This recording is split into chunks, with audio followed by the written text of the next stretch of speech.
You know what's worse than a mother-in-law who overstays her welcome? One who nearly burns down your house and then complains about your attitude, while you scrub her smoke stains off the ceiling. I didn't marry into royalty. I didn't expect a castle or a carriage. But I also didn't think I'd end up begging a grown woman to stop deep-frying chicken at 2 a.m. in my kitchen after everyone had gone to sleep. But here we are.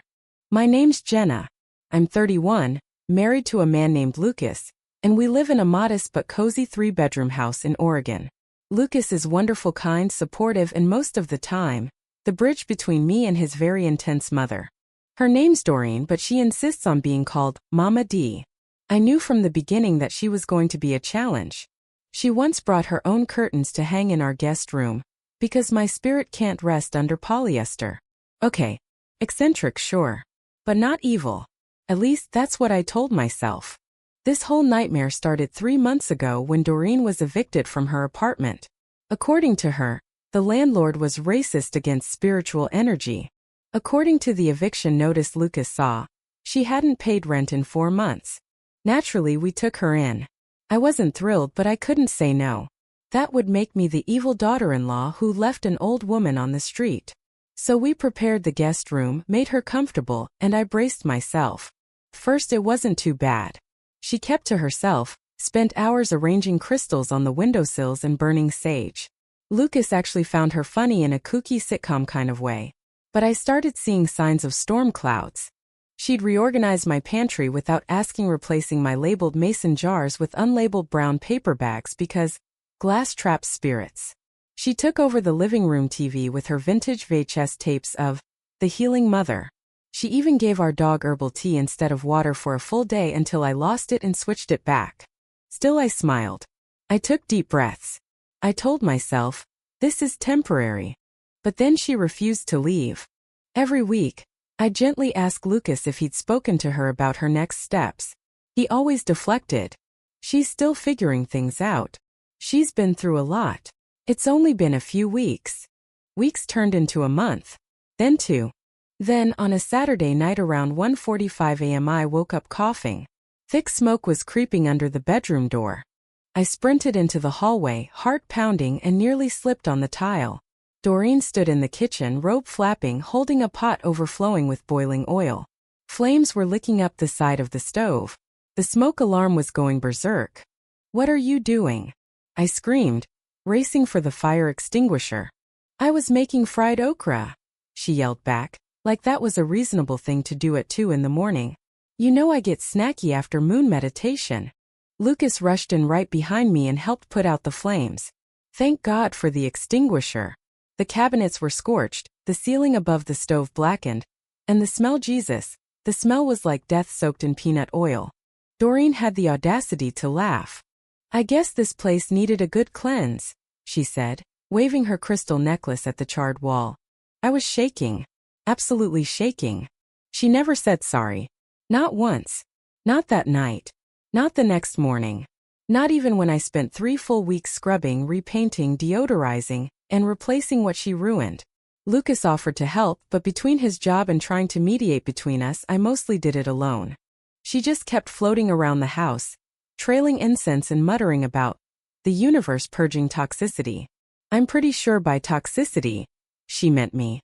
3 days into cleanup, she called me too uptight and accused me of creating a hostile environment. The kicker?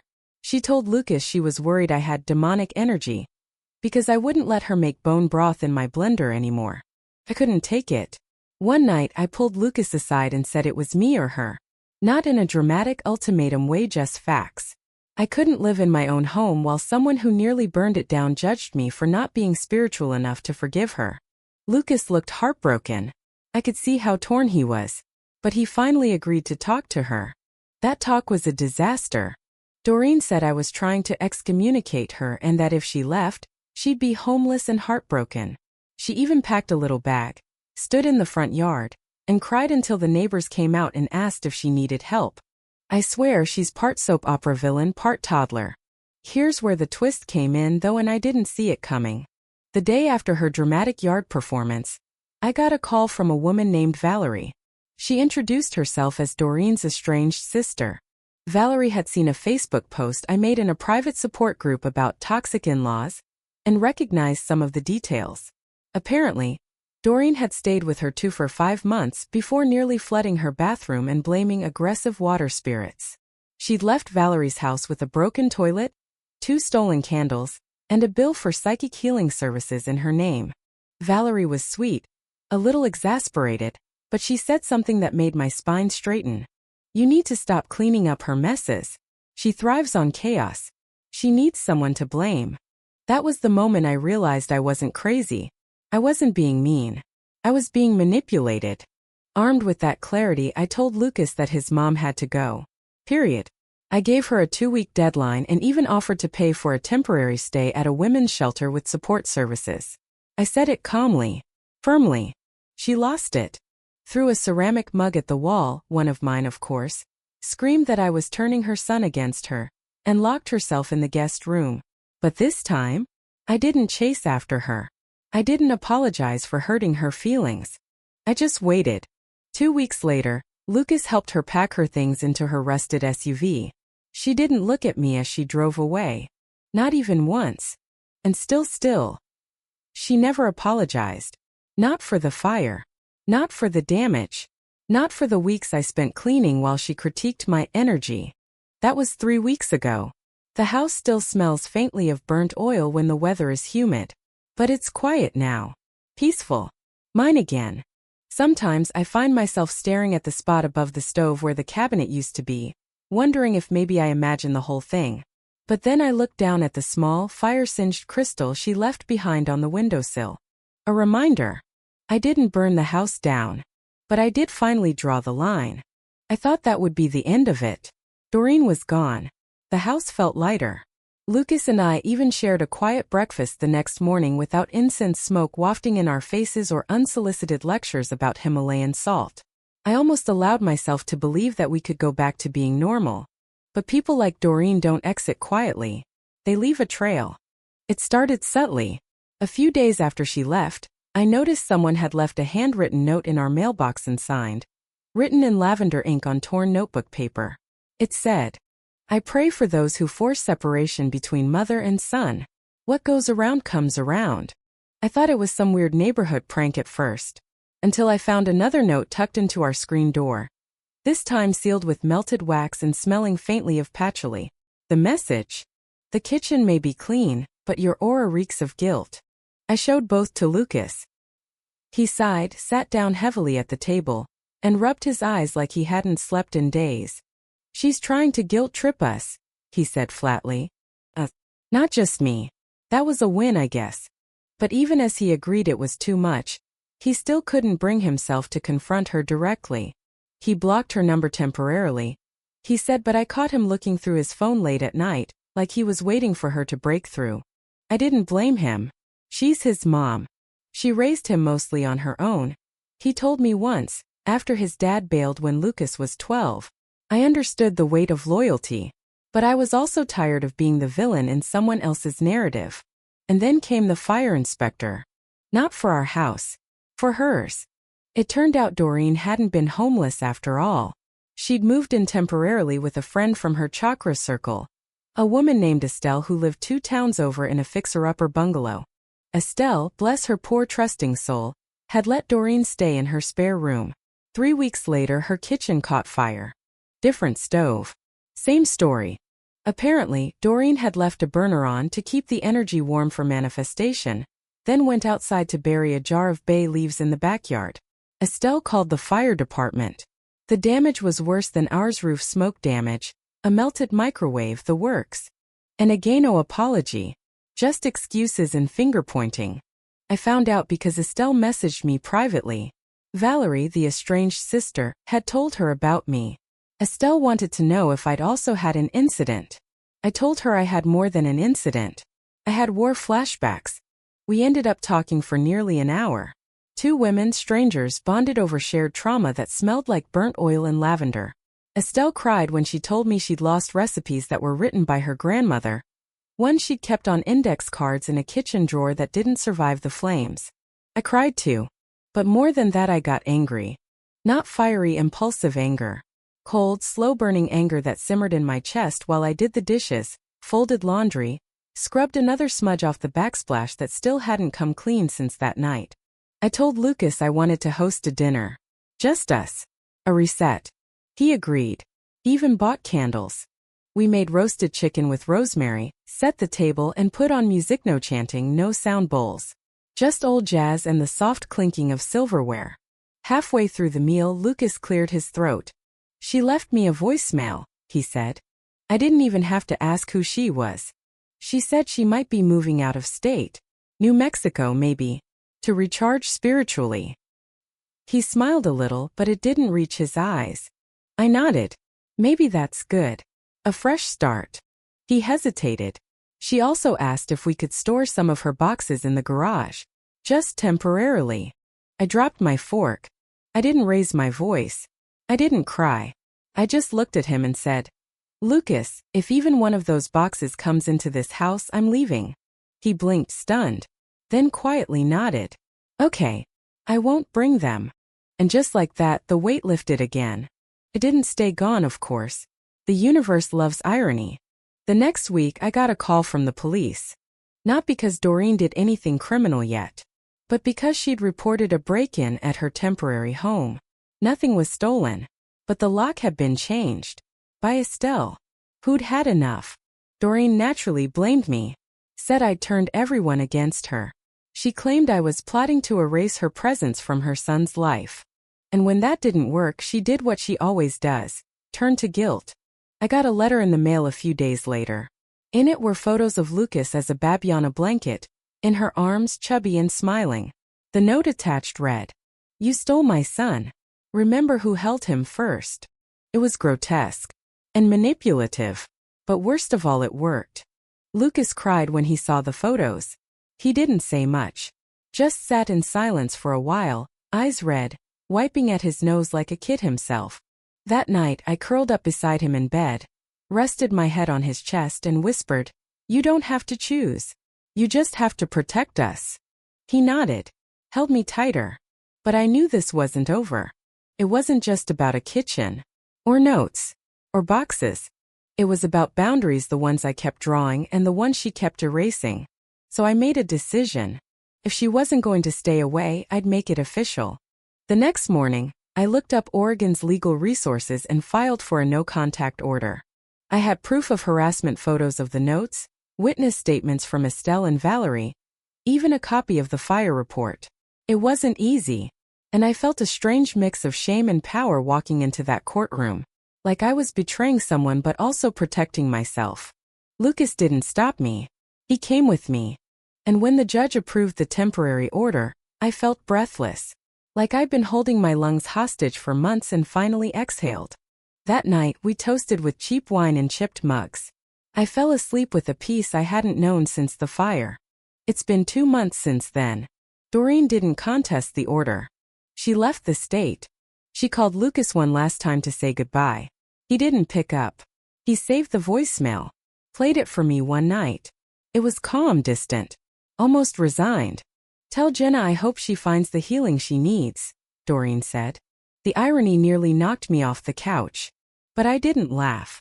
I didn't rage. I just reached over, deleted the message and kissed my husband on the forehead. Healing. Yeah, I was finding it. But not the way she meant. Through boundaries. Through hard choices. Through cleaning not just the grease from my walls, but the ghosts she left behind. You'd think the legal order, the distance, and the silence would mark the end of the chaos. That finally, we could begin to live our lives without the looming shadow of Doreen's presence. But trauma doesn't leave just because the person does. It lingers like the stubborn soot that clings to corners you thought you'd scrubbed clean. The first time I realized she still haunted me was when the oven beeped unexpectedly during dinner prep. I really jumped like the sound had punched me and dropped the wooden spoon in the pan. Lucas came running in, alarmed. It's just the preheat timer, he said, voice soft, worried. I nodded, tried to smile, but my heart was still racing. I thought I couldn't even finish the sentence. Because deep down I had thought she was back. That I'd turn the corner and see her there, standing barefoot on my kitchen tiles, holding one of her witchy little jars and muttering something about turmeric clearing negative energy. It wasn't just PTSD. It was the realization that my hummy sacred, hard-won space still didn't feel entirely like mine. Lucas knew. He didn't push. He just held me, let me lean into him until the panic passed. But I could see the guilt weighing on him too. Guilt for not acting sooner. Guilt for letting it go as far as it did. Guilt for the fact that even now, some part of him still missed her. I couldn't blame him. That was the cruelest part. Doreen could be magnetic, even charming. She had this way of making people feel like they were the center of the universe until she didn't. Until she turned suddenly, and you were the villain in her spiritual epic. 1 week later we got a package. No return address. No note. Just a cardboard box on our front porch, sealed with what looked like duct tape and wax. I should have known better than to open it, but curiosity is a stubborn thing. Inside, 5 books on healing rituals, 3 melted candles, a bundle of sage, and a ceramic figurine of a goddess. On the bottom of the box, scribbled in red ink, "Forgiveness is the highest vibration." Lucas came home to find me frozen on the porch, the box in my lap, hands shaking. I didn't say a word. I just held up the note. He took it from me, read it once, and without hesitation, walked it to the trash can at the curb and threw the entire thing away. "I'm changing our locks tomorrow," he said. We didn't talk about it again. We didn't need to. But that night, for the first time since the fire, we talked about us really talked. Lying in bed in the half-dark, Lucas whispered, "I'm sorry I let it go on for so long. I kept telling myself it was just temporary, that she was hurting and needed us." "She was hurting," I said. "But that doesn't mean she gets to hurt us." He turned toward me, eyes raw. What if I became like her? What if one day I don't see how far it's gone until it's too late? I reached for his hand. "You're not her, Lucas. You listen. You take responsibility. That's the difference." There was silence after that. A quiet, not empty kind of silence. The kind that builds something instead of tearing it down. That was the night we decided to renovate. Not just fix the kitchen, but really reclaim it. It was Lucas's idea, actually. He said we should rip out the cabinets that still smelled like old smoke and rebuild everything from scratch. Let's make it ours, not hers. So we did. We tore everything down: cabinet doors, countertops, even the old tile backsplash. And as we worked, something shifted. For the first time we were laughing again. Covered in dust and sweat, dancing barefoot on the plywood floor to songs on an old radio. He kissed me with paint on his nose. I kissed him back with flour on mine. It wasn't just renovation. It was restoration. Of us. Of trust. Of home. But of course Doreen found a way back one final time. It was a Sunday afternoon mid-Reno, and Lucas had gone to pick up some tile samples. I was home alone when the phone rang. I recognized the area code. I hesitated but picked up. "Hello." It was her. She sounded calm. Almost too calm. "Jenna," she said. "I'm calling to ask for forgiveness." My spine went rigid. "I've been doing a lot of soul work," she continued. "A lot of past life regression. And I realized I've been carrying karmic rage from a previous incarnation. You were the catalyst for my healing, and I thank you." I sat in silence. "And I want to come back. Just for a weekend. To cleanse the space. To close the energy loop." I laughed. A short, breathless laugh. "No," I said. "You're not coming back. You're blocking my healing." "No," I said again, voice steady now. "I'm protecting mine." There was a pause on the line. Then a sigh. The same theatrical, dramatic sigh she'd always used when she didn't get her way. "I see," she said. And then she hung up. That was the last time I ever heard her voice. Lucas and I finished the kitchen 2 weeks later. We painted the cabinets a soft green, replaced the counter with warm butcher block, and hung floating shelves lined with plants. The room felt alive. Light. Ours. But the most meaningful part? We installed a small framed chalkboard near the doorway. A message board for us. Every morning we take turns writing something, sometimes silly, sometimes sweet. The first message I wrote? "You deserve peace in your own home." Lucas left it up for 3 days. He said it reminded him of what we went through, and why we never want to go through it again. But the real twist came weeks later from someone I never expected. Valerie reached out again.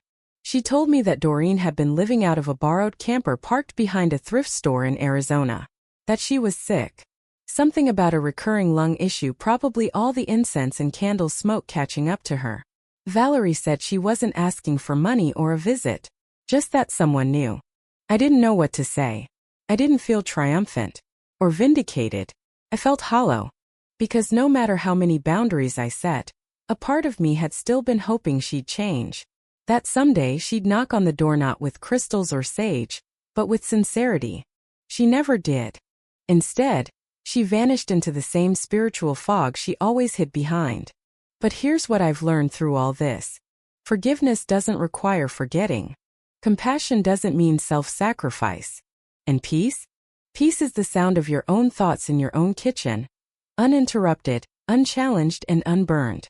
So I don't regret the no-contact order. I don't regret drawing a line.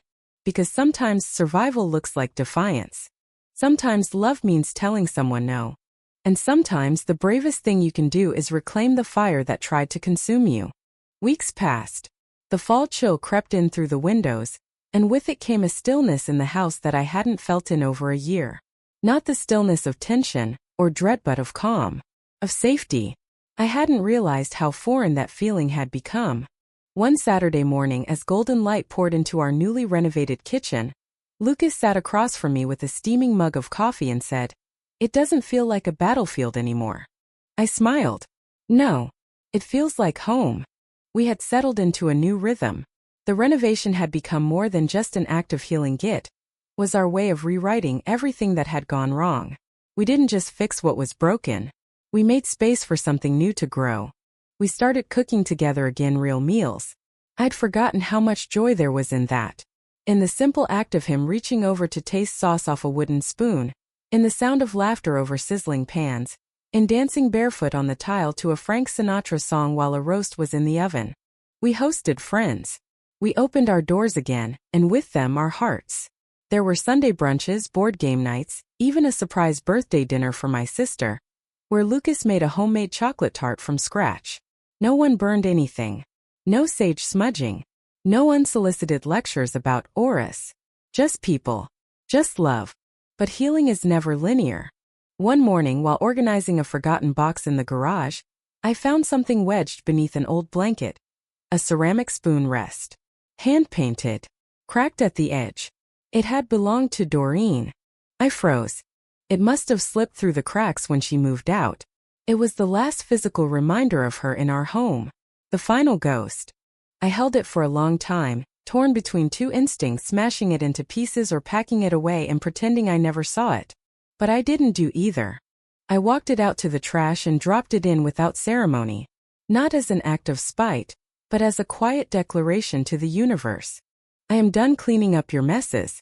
That night, Lucas and I went for a walk, bundled in scarves and jackets. The sky was pink and gold with early sunset. "Do you ever think about her?" I asked. He took a long breath. "Sometimes." I nodded. "I do too." He glanced at me. "I don't think she ever knew how much damage she caused." "She never wanted to." He nodded again, slower this time. "Maybe that's what hurts most." There was silence between us, but it wasn't uncomfortable. Then he said something that caught me off guard. "You were never the villain, Jenna. I wish I'd seen it sooner.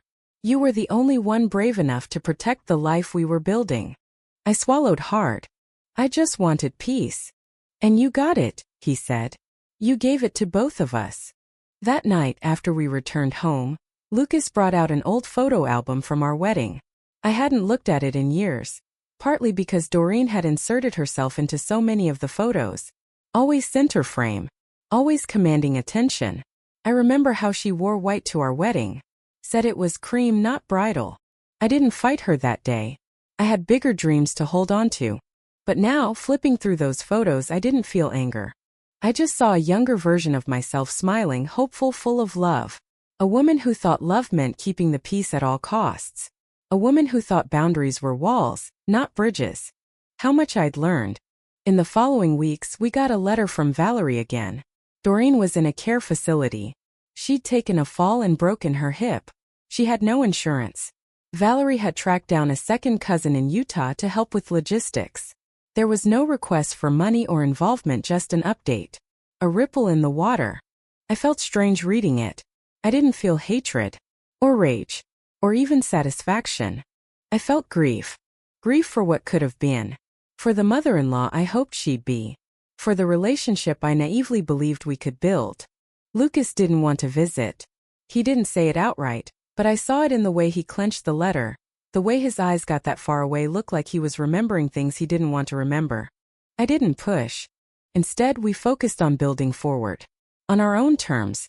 6 months later, we found out I was pregnant. I cried when I saw the test. Not out of fear but out of the overwhelming certainty that this time, things would be different. That I would not pass down cycles of chaos masked as closeness. That our child would grow up in a home where love and boundaries weren't opposites, but companions. When I told Lucas, he cried too. We stood in the same kitchen Doreen had nearly destroyed, now bright and whole, and held each other like the world had finally stopped spinning. We decided not to tell anyone right away. We wanted to keep it sacred for a while. Ours. But life, as it always does, had one last twist. Valerie reached out again. She said Doreen was lucid now. Fading but clear. She asked for Lucas. Not for forgiveness. Not for a reunion. Just for him to know that she was at peace. That she understood now. That maybe, in some twisted way, she had needed to lose everything to see clearly. Lucas didn't respond right away. He sat with it. For days. Then one morning he handed me a note and said, "I wrote her back." I read it. It was only a few lines. "I wish you peace too. But we're building something now. And it doesn't include the past." He didn't mail it. He burned it in the backyard that night under the stars. And then he looked at me and said, "Let's paint the nursery tomorrow." We chose a pale yellow. Sunlight in a room. Hope in pigment. As I stood in the doorway watching Lucas paint the walls where our child would one day learn to crawl, I thought back to the fire. To the smoke. To the silence afterward. And I realized something. She tried to burn everything down. But in the end, all she did was clear the way for something better. Something brighter. Something new. We weren't survivors anymore. We were builders. And this time the home was truly ours.